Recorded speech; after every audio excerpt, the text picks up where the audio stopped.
Accidents को minimise किया जा सकता है अगर ऑब्जेक्टिविटी है, अगर अच्छे से इंक्वायरी होगी, अगर फंक्शनिंग में या ड्यूटी में लोग जो है ऑब्जेक्टिविटी को मेंटेन करेंगे, हाँ प्रॉपर सिग्नल्स है, सेफ्टी स्टैंडर्ड्स को फॉलो किया गया है, such instances can be minimise. Let's not point out politically आप उसको अवॉइड करें, बिकॉज सिविल सर्वेंट से एक्सेप्ट किया जाता है कि आप किसी पॉलिटिकल पार्टी पर ब्लेम नहीं करेंगे। पॉलिटिकल न्यूट्रलिटी रखते हुए आप फोकस वहाँ करेंगे कहाँ पे टेक्नोलॉजिकल इंप्रूवमेंट हो सकते हैं, कहाँ गवर्नेंस के परमानेंट पार्ट से इंप्रूवमेंट, पॉलिसी में क्या क्या चेंजेस, क्या क्या टेक्नोलॉजीज हैं उनको अडॉप्ट कर सकते हैं। Hello and welcome again to the lecture series on ethics terminologies, and today we are going to discuss the concept of objectivity, which means that you are going to take your decisions based upon facts and evidences and merit of the case. We are going to see these keywords. In our previous lectures, we have discussed the concepts like ethics, integrity, that is strong morals, and then also honesty, that is a corollary of truthfulness. I would request you to go back into the playlist and revise all these terminologies and be aware of the keywords, because keywords इतने important है। अगर आप उसको लिख करके underline करते हैं introduction में, फिर keywords आपको फर्दर एक हिंट देते हैं कि आप अपना इंट्रोडक्शन हो गया है, अब बॉडी और कंक्लूजन आप कैसे करेंगे, क्या क्या एग्जांपल्स लिखेंगे। मैं आपको एग्जांपल देता हूँ। अगर आपको ऑनेस्टी की डेफिनेशन पता है, अगर आपको पता है कि वो अटमोस्ट ट्रूथफुलनेस है, तो ट्रूथफुलनेस से रिलेटेड बहुत सारे एग्जाम्पल आपके दिमाग में आने लगेंगे। But if you are blank, if you have not revise these lectures, or if you have not revised these terminologies as such, तो वहाँ पे आपको एक फंडामेंटल डिफ़िकल्टी आएगी कि आप टर्म्स को डिफाइन भी नहीं कर पाएंगे और एग्जांपल्स उन रिलेवेंट कीवर्ड्स से आप नहीं दे पाएंगे। अनदर एग्जांपल इज़, अगर आप वही इमोशनल इंटेलिजेंस का एग्जांपल हम देखते हैं या एटीट्यूड का एग्जांपल देते हैं। एटीट्यूड्स क्या होते हैं? हमारे किसी भी ऑब्जेक्ट या किसी भी व्यक्ति के प्रति जो हमारे प्रीडिस्पोजिशंस होते हैं। अगर आपको ये सारी चीज़ें पता है तो आप देखोगे कि आप क्राइम है उसके प्रति आपका क्या एटीट्यूड है। अगर कोई अच्छी चीज़ हो रही है सोसाइटी में, कोई लॉ आता है, कोई ऐसा लॉ है जो गुड गवर्नेंस को प्रमोट करता है, तो what is the kind of attitude that is going to be there in the public और in the public official, that is civil servants. तो इसी तरह कीवर्ड्स की इंपॉर्टेंस को हाईलाइट करते हुए let us start with the keywords associated with this objectivity. Objectivity से related जो भी कीवर्ड्स है वो पहले हम डिस्कस कर लेंगे। कमीशंस का भी रिकमेंडेशन है, अगर आपको वहाँ से कीवर्ड्स मिल जाते हैं, दैट इज़ नोलन कमेटी और सेकेंड ARC का तो मैं बार बार आपको बताता ही हूँ। यहाँ पे आप UK सिविल सर्विसेज का भी आप देख सकते रहेंगे। वैसे ऑब्जेक्टिविटी से रिलेटेड कीवर्ड्स हैं to be based upon facts, जैसे ये बहुत ही ज़्यादा काम आता है if you are a police officer, और for that matter anywhere, if you are doing any investigation inquiry. आपको केस स्टडीज़ भी रहेगी कि you are going to analyse any particular case और in which the involvement of influential and powerful people are there. So how are you going to prove that? That's why objectivity becomes important for public servant, that they have to take care of objectivity whenever they are going to deal with any case, any scenario, any inquiry, any committee is established for any investigation into any particular crime or for that matter any particular episode. So वहाँ पे आपको बहुत ही ज़्यादा facts की ज़रूरत पड़ेगी। evidences for example, अब technology है तो आप इसमें tech लिखिए, और if you have experts like cyber experts, cyber security पे भी अब एथिक्स में भी क्वेश्चन आ रहे हैं साइबर सिक्योरिटी पे, that you are the incharge और साइबर थेफ्ट है, या फिर not so friendly country has started attack on the digital infrastructure और internet infrastructure of the country, तो उसके लिए आपकी अवेयरनेस, आपकी टेक्नोलॉजी से रिलेटेड चीज़ों को पूछा जाएगा।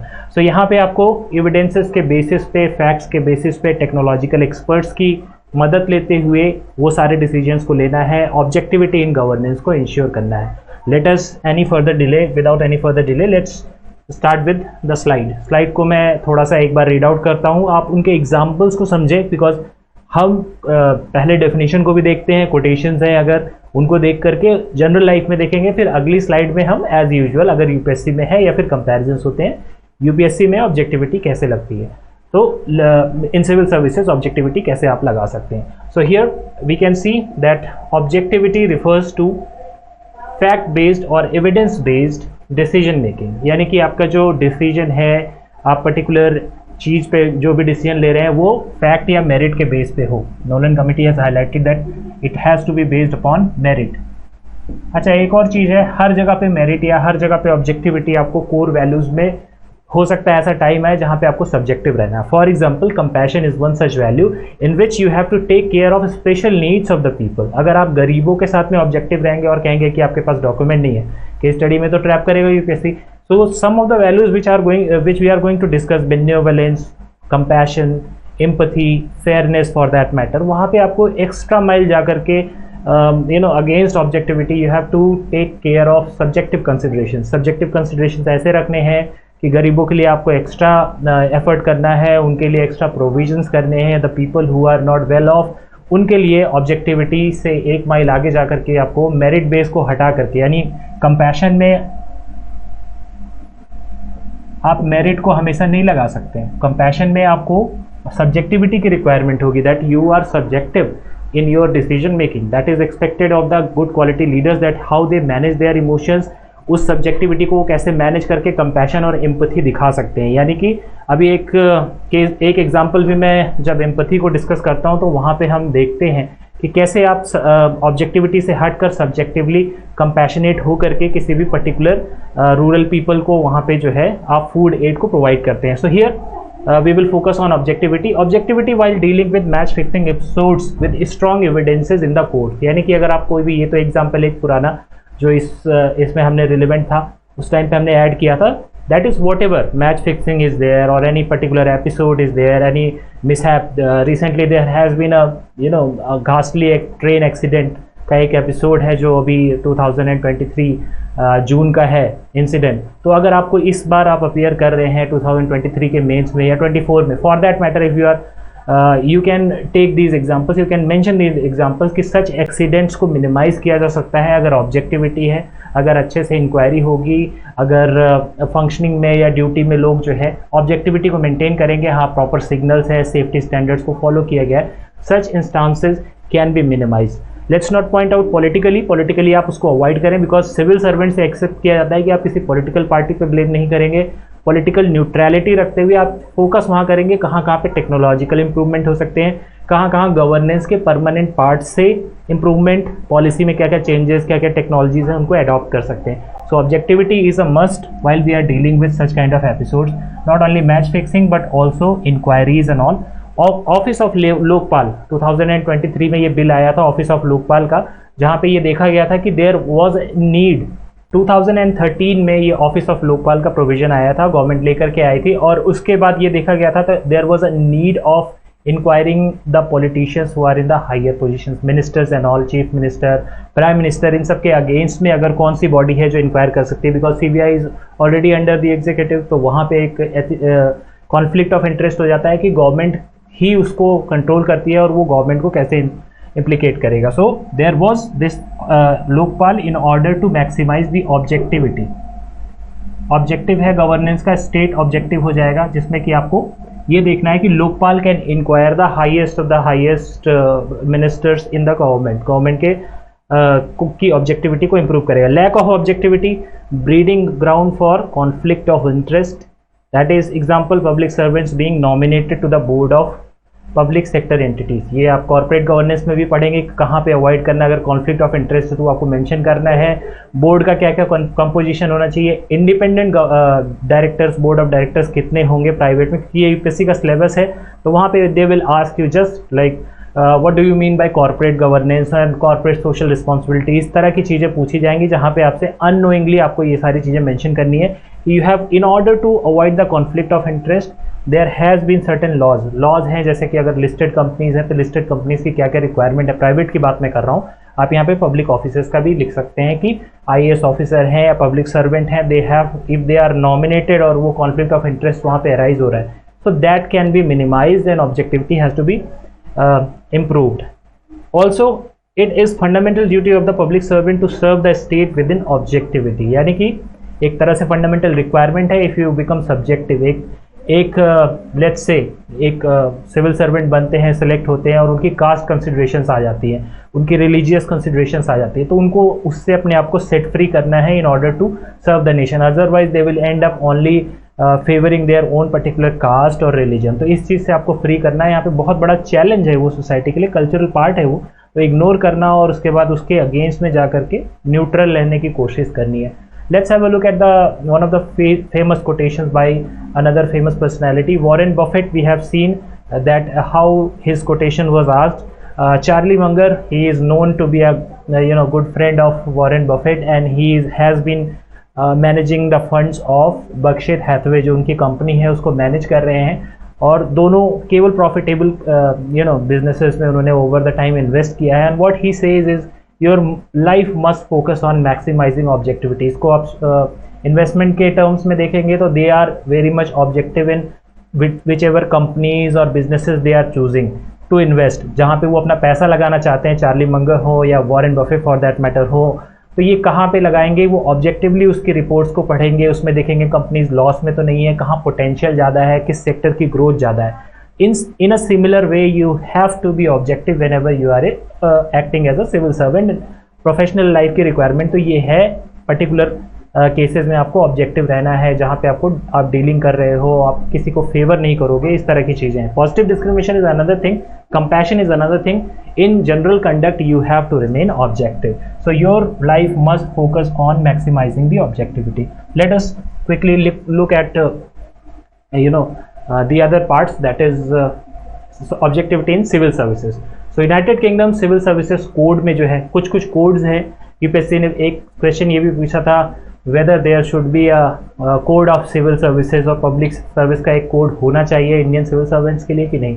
तो अगर उनमें आपको कोई वैल्यूज़ देनी है, या फिर अभी 2021 का जो पेपर था या 22 का, if I guess, they asked 10 kind of qualities which are required for public civil servant. तो 10 क्वालिटीज़ कैसे याद आएंगी? अगर आप ये 100 डेफिनेशन कर रहे हैं तो ऑब्वियसली इनमें से आप लिख ही सकते हैं। बहुत सारी क्वालिटीज़ हैं जो हम ऑलरेडी डिस्कस करेंगे। शुरुआत में तो 7 प्रिंसिपल्स भी हमने डिस्कस किए, उसमें भी ऐड करना है। बट अगर कोई रिवाइज नहीं करता है, अगर कोई लेक्चर्स के गो थ्रू नहीं होता, डेफिनेशंस के गो थ्रू नहीं होता है, तो उसको थोड़ी सी डिफिकल्टी होगी कि 10 अचानक से 10 वैल्यूज़ मैं कैसे डिस्क्राइब करूँगा। यहाँ पे हैं, आपने बार बार पढ़ा हुआ है तो आपके लिए काफ़ी आसान है। So objectivity is one such value among 10 values asked by UPSC in 2021 paper, where you can write that objectivity is required. Here objectivity is basing your advice and decisions, that is on a rigorous analysis of evidences. यानी कि evidence जो है उसको आपको rigorously analyze करना है, that is facts को देखना है, facts of the case.